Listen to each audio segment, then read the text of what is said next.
Hello everyone and welcome to Day 5 of this tournament, SC2Casts.com's first invitational, sponsored and brought to you by SC2Casts.com, your source of info on all the most recent casts, commentators, events, and pro games. I am your host for the tournament, ShikiSC. Please check out my YouTube channel at youtube.com/ShikiSC. If you like my content or my casting, please subscribe and rate and comment. I would greatly appreciate it. And a big shout out to starcraftworld.it, and thanks to them for organizing and contacting all the pro gamers and setting up the games. Check out their website for news and events as well. On to the games. Today we've got Group A, and this is going to be once again Day 5, and we've got MTW Dimaga spawning as the yellow Zerg at the 12 o'clock position here on Scrap Station, of course, Scrap Station being the first map played in all of the round robin play. And his opponent today is going to be the red Protoss WhiteRa, which of course is WhiteRa. And I am looking forward to some epic PvZ matchups here in this matchup, I should say, or in these this day, these games. I am rambling. Anyways, awesome. I can't wait for these games to unfold. Protoss is kind of, yeah, I'd say actually Zerg is a little more favored on this map. They can do expanding really early. They can do harassment with this wide open choke point. They can get Zerglings in as fast as they want.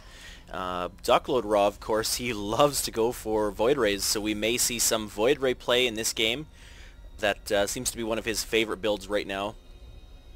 Nothing out of the ordinary coming from either player right now. We've got the Pylon just finishing at 9 with no Scout, which is kind of rare. A lot of Protoss on this map against Zerg want to Scout as early as possible, so they throw down their Pylon and then go Scout. But WhiteRa is choosing to delay that Scout till after the gateway is plopped down, and it looks like it was around a 12 or 13 gate. Nonetheless, he is using his Corona Boost on his gateway, so he's not going to be going for a 2-gate strategy and doing any early harassment. And likewise, Dimaga is actually throwing down his spawning pool first, which a little bit peculiar. I expected him to actually fast expand on this map. With watching some of his past games on Scrap Station or a lot of the other 1v1 maps, I do see him fast expand quite a bit, getting his gas up in time and quickly putting all 3 workers inside his gas. So he is either going to go for more than likely a fast lair or maybe Zergling speed, but I could be wrong, and he could go Roaches, or he could even throw us all off guard and go Banelings. But without having a really big wall here that is Baneling bustable, I wouldn't probably suggest that, but nonetheless, it is his call and pretty much his decision to do whatever he wants on this map. WhiteRa is putting down his first assimilator rather late. His Cybernetics core is already started. A lot of players will go Pylon Gateway Assimilator, Pylon Cyber Assimilator, but he's only got the 1 gas up now, so that could mean that he is going to go for an earlier expansion than normal builds will allow, but no, he is putting up his 2nd gas. So we're probably not going to see anything too crazy, and he's got a probe here off just with a mouthful of minerals, checking to make sure that there is no fast expansion coming down. There is a Zergling here up here for Dimaga as well. He does see the probe. He's going to chase it away now, but lo and behold, WhiteRa does get to see that there is no expansion up quite yet, and it looks like we are seeing an Evolution Chamber and Zergling speed. So I'm not sure how I feel about that. Clearly he is going to be going for more than likely the ground level Carapace level 1, which will give his Zerglings an extra armor. But I could be wrong. If he throws up a Roach Warren, he's pulled all of his workers out of gas. Actually, he's going for melee attack. And hold on one quick second. Sorry, a little scratch in my throat, and I didn't want to clear my throat in front of the camera, so hey. Dimaga is throwing down his expansion now, so he's pulled his workers out of gas. He is getting the melee ground level 1 attack upgrade. That is, I guess, a little bit peculiar. It really won't help him take down anything that much faster. Against Zealots, they will still take quite a few shots to take anything down, but it will negate some of the armor that all of these gateway units do come with.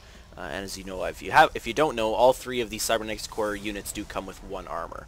And it looks to be a 4th gateway is coming down, so we may see a 4-gate push. He does not have a proxy pylon, so he's not going to have anything set up really early to warp in some units.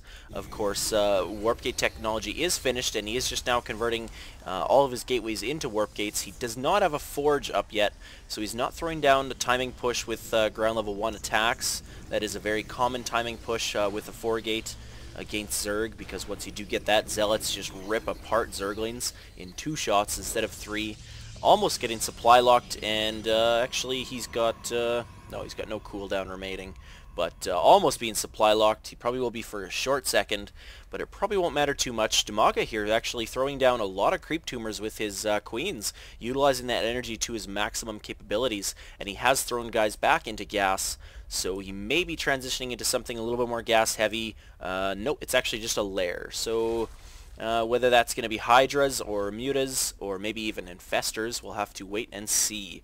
I'm going to guess Roaches with speed actually would probably be a good choice, but since he doesn't have his Roach upgrade, or sorry, his Roach Warren out yet, I don't see that being the actual unit that he's going to use. So throwing up a little bit of a proxy pylon here just to the edge of his own base, and now it looks, maybe he was just checking for overlords or for any Zerglings or drones that were hiding. And wow, so he went to a 4-gate and it looked like he was going to push, but now he's expanding. So I'm not really sure how I feel about that. He was better off just to put down 2 or 3 gateways, maybe get up a robotics facility or a Stargate, and pumping out more units from those buildings instead of just getting 4 gateways that can't pump nearly enough units because you're saving up money to get the Nexus. Although it is really close. Once you're fully saturated, you can almost afford full 4 gateways and then get your expansion up. But the faster you want your expansion, the less units you'll have to produce right away.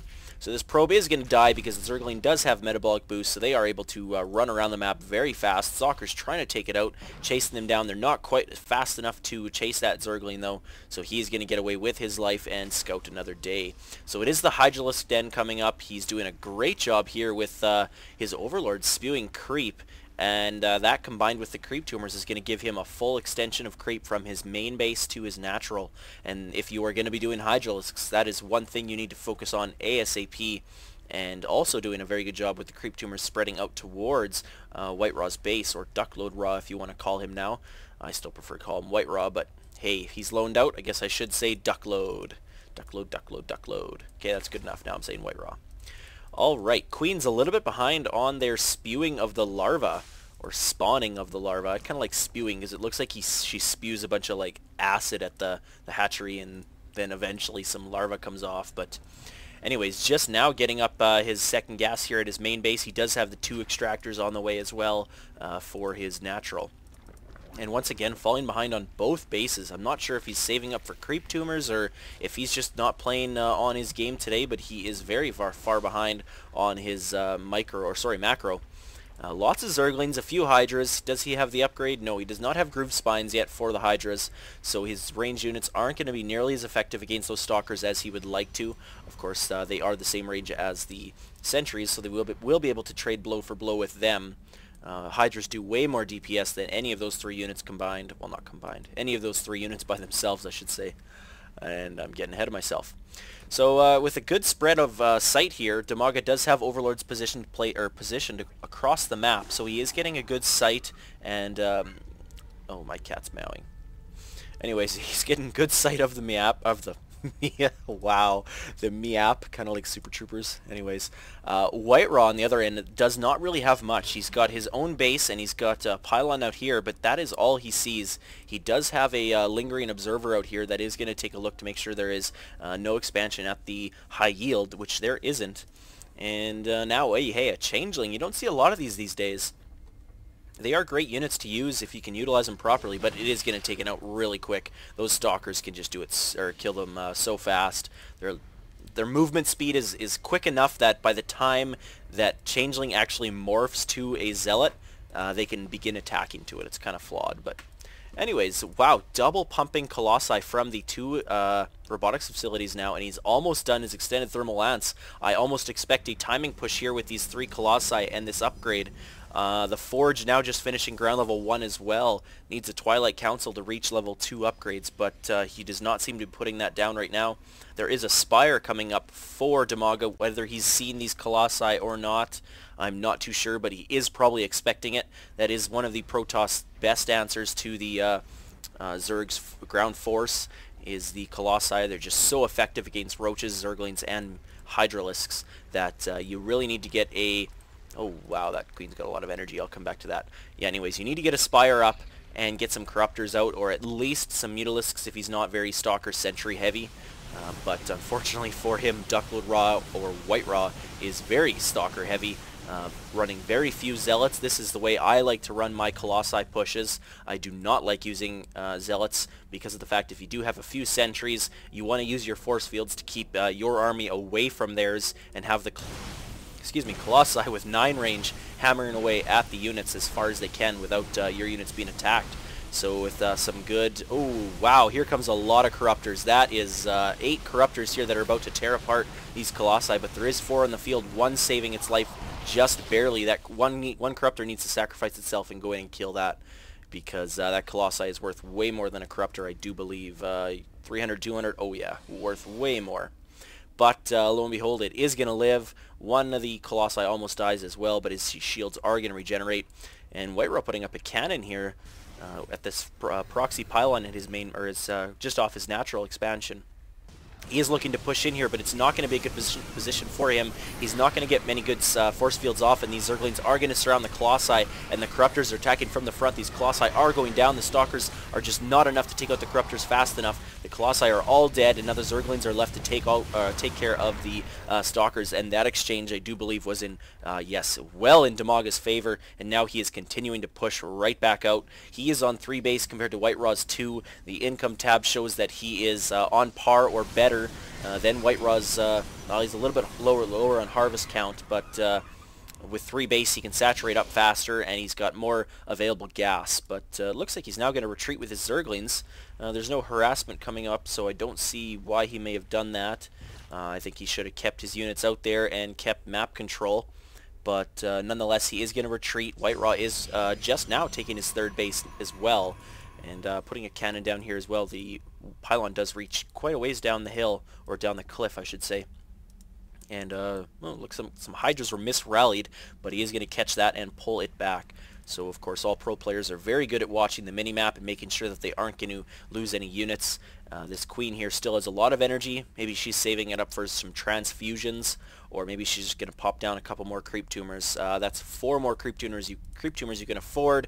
And wow, a queen here with 171 energy as well. So clearly, Dimaga is thinking he may need some transfusions, because with all that energy pent up, you need to be spawning that larva or spreading that creep. And of course, if you didn't know this, the more creep tumors there are, the faster the creep spreads. So Dimaga could essentially extend this creep all the way to WhiteRa's main, or sorry, territorial 3rd expansion here, or 3rd base, and allow his units to get a good surround on any cannons or defensive units that are coming up. And there is a couple cannons, 1, 2, 3, 3rd one just warping in now. He has replenished his Colossi army. He's back up to 5, still very Stalker heavy. I don't see any sentries, so he's got a few Zealots, but no sentries for force field. And unfortunately, I think the sentries are going to be what's needed. With this many Hydras, you definitely, and how fast they fire, I should say, you want a Guardian Shield up. Oh, what the heck? Oh, no way. So it looks like WhiteRa disconnected, and I did not know about this. And let me check with the organizer real quick. Yes, and this game actually was forfeited now by Duckload Raw. Dimaga, I don't know if it was the tournament organizer or the player's choice, but Dimaga does take game 1. If it's going to cause a fairly big debate, but if we look at it, if we look at spending, clearly, I guess WhiteRa did have the tech advantage, but units lost. Yeah, once again, Dimaga was in favor. Army tab, fairly close. But I think with all these Corruptors and all these Zerglings Hydras, I think he'd have been in an okay position to take out this army once again. So I always hate seeing this, and it seems that every tournament I cast, there is a few of these games. But anyways, thanks for watching this. Sorry for the ending. Stay tuned, and we will see Game 2 right away.